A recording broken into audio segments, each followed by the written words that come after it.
Lorsqu'on s'engage en tant que chrétien, il ne faut pas prendre ça à la légère. Quand vous êtes impliqué à 1000% dans les choses de Dieu, le Seigneur vous donnera une onction de qualité. Amen. On va parler de Paul ici. Vous voyez cette implication-là, cet attachement-là, cet engagement-là. Toi, on t'a donné un don. Beaucoup de gens vont chez les féticheurs pour chercher les dons spirituels. Beaucoup de gens vont chez les magiciens pour avoir le don que tu as. Mais toi, tu le négliges. Tu ne travailles pas ton don. Tu ne muscles pas ton don. Tu ne conserves pas ton don. Lorsqu'on a un don, on ne peut plus traîner n'importe où. On ne peut plus dire n'importe quoi. Même notre langage doit changer. Ta façon de t'habiller va changer. Ta façon de penser va changer. Quelqu'un me donne la main. Vous savez, il y a un niveau d'implication où même tu vas voir la femme de l'autre. Toi-même, dans ton esprit, tu as déjà mis des antivirus pour éviter de commencer à regarder les choses qu'on ne regarde pas chez la femme de l'autre. De commencer à imaginer des choses qu'on n'imagine pas avec la femme de l'autre. Quand tu atteins ce niveau-là dans tes pensées, le plus grand combat dans la vie chrétienne, dans la vie d'un enfant de Dieu, dans la vie d'un serviteur, c'est dans la tête. Ça commence à voir dans la tête, dans l'esprit, dans les pensées. Petit os, ça va, encore là.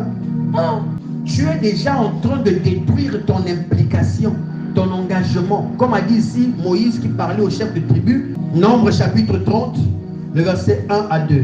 Moïse parla au chef des tribus des enfants d'Israël et dit: lorsqu'un homme fera un vœu à l'Éternel ou un serment pour se lier par un engagement, il ne violera point sa parole. Il ne fera pas.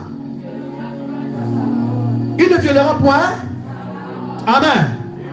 Il agira selon tout ce qui est sorti de sa bouche. Je servirai le Seigneur. Toute ma vie, je serai un bon chrétien. Mais dès qu'une occasion se présente pour se saouler, tu te saoules. Dès qu'une occasion se présente pour tromper ta femme ou ton mari, tu fais. C'est-à-dire que tu ne prends pas ce que Dieu a mis en toi au sérieux. Il y a des gens qui ont un don fort et puissant, mais c'est des gens qui iront en enfer. Et vous ne savez pas qu'il y a des gens qui ont des ministères qui iront en enfer. Il y a des gens qui ont des grandes églises qui iront en enfer. Il y a des gens qui prophétisent. Tu sens qu'ils prophétisent avec exactitude, mais la personne ira en enfer. Pourquoi? Parce que la personne n'a pas pris des choses de Dieu au sérieux. Ce n'est pas impliqué à 100%. Mais même quand tu es évangéliste, tu es prophète, tu es pasteur, tu es docteur, ce qui va faire de toi un homme de Dieu, une femme de Dieu excellent, excellente, c'est ton implication, le niveau de ton engagement. Tu as quel niveau dans ton engagement? Ceux qui prennent les choses de Dieu à la légère, l'œuvre de Dieu à la légère, le ministère à la légère, les dons que Dieu a placés en eux à la légère, ils finissent toujours par le regretter.